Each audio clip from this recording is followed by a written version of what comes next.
विवाह संपन्न हुआ। आज से आप दोनों पति पत्नी हैं।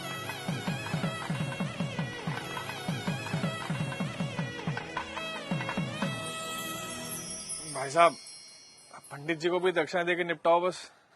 हाँ हाँ जीजा जी, याद है मुझे। पंडित जी, आपकी दक्षिणा। यजमान, मात्र 1100 रुपए दक्षिणा। अरे तो इतना हैरान क्या हो रहे हैं पंडित जी? जो रेट चल रहा है वही तो दिया है। दक्षिणा रेट से नहीं, सामर्थ्य के अनुसार दी जाती है यजमान। अरे तो क्या पूरी गड्डी पकड़ा दें आपको? अरे श्रीमान, मैंने ऐसा कब कहा? मैं तो बस ये कह रहा हूँ कि आप लोगों ने विवाह इतनी धूमधाम से किया है और दक्षिणा इतनी कम। देखिए पंडित जी, कम हो या ज्यादा, हमें जो देना था हमने दे दिया। अब बाकी बात आप लड़की वालों से करिए भाई। कैसी बातें कर रहे हो भाई साहब? हमारे यहाँ पंडित जी को दक्षिणा लड़के वाले ही देते हैं। अरे पापा, 2100 दे के बात खत्म करो ना। ठीक है ठीक है। भाई साहब पगला रहे हो क्या? किस बात के 2100? 1100 काफी है, उससे 1 रुपया ज्यादा मत दो। अरे जीजा जी, आप पंडित जी को देख नहीं रहे हो क्या? कैसे शुभ काम को अशुभ बनाने में लगे हुए हैं। अब दक्षिणा को भी इन्होंने भिक्षा बना के रख दिया है। बस यजमान बस, ये आपकी दक्षिणा लीजिए, रखिए इसे। लेकिन एक बात मैं आपको बता दूं, बिना दक्षिणा के कोई भी यज्ञ संपन्न नहीं हो सकता, क्योंकि दक्षिणा यज्ञ की पत्नी होती है और सामर्थ्य होने के बावजूद दक्षिणा ना देने वाले व्यक्ति को गौ हत्या के समान पाप लगता है। अरे यार, इन पंडितों का यही है, जरा सा कुछ कह दो फौरन पाप पुण्य शुरू हो जाता है इनका, और इनकी जेब भरते रहो तो सब ठीक है। सही कह रहे हो जीजा जी। अरे मजे तो इन्हीं के हैं।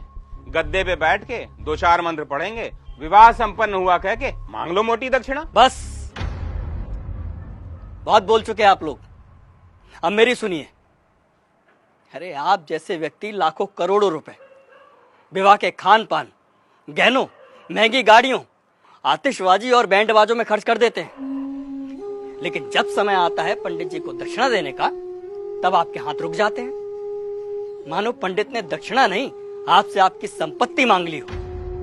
एक बात बताइए, यदि किसी विवाह में पंडित ना हो, फेरे और बाकी कर्मकांड ना कराए जाए, तो इन 56 भोगों, नाच गाने और शराब पी के हुड़दंग मचाने से विवाह संपन्न हो जाएगा? नहीं होगा, क्योंकि विवाह में इन सब का कोई महत्व नहीं होता। लेकिन फिर भी हमारे समाज में वैदिक रस्मों की बजाय इन व्यर्थ के आडंबरों को बढ़ावा दिया जा रहा है। विवाह में फला बैंड आएगा, महंगा फार्म हाउस होगा, विवाह में आने वाले बारातियों को क्या और कितना शगुन देना है, इसकी तैयारी महीनों पहले शुरू हो जाती है। और मंडप में अगर पंडित सुपारी मांग ले तो आप कहते हैं कि अरे पंडित जी भूल गए। क्या यही तरीका होता है विवाह का? और आप क्या कह रहे थे प्रकाश जी कि पंडित का काम ही क्या होता है? आराम से बैठ के 4 मंत्र पढ़ देना और दक्षिणा के लिए हाथ फैला देना।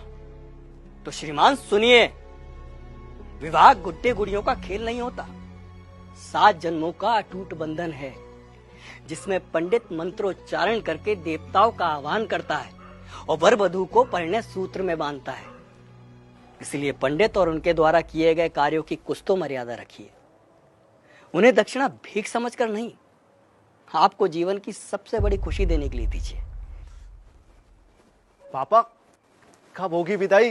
वो बाहर BMW वाला नखरे दिखा रहा है, कह रहा 2 घंटे लेट हो गए, 50,000 रुपए मांग रहा है।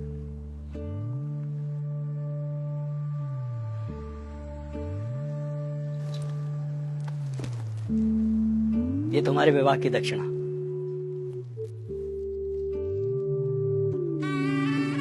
खुश रहो।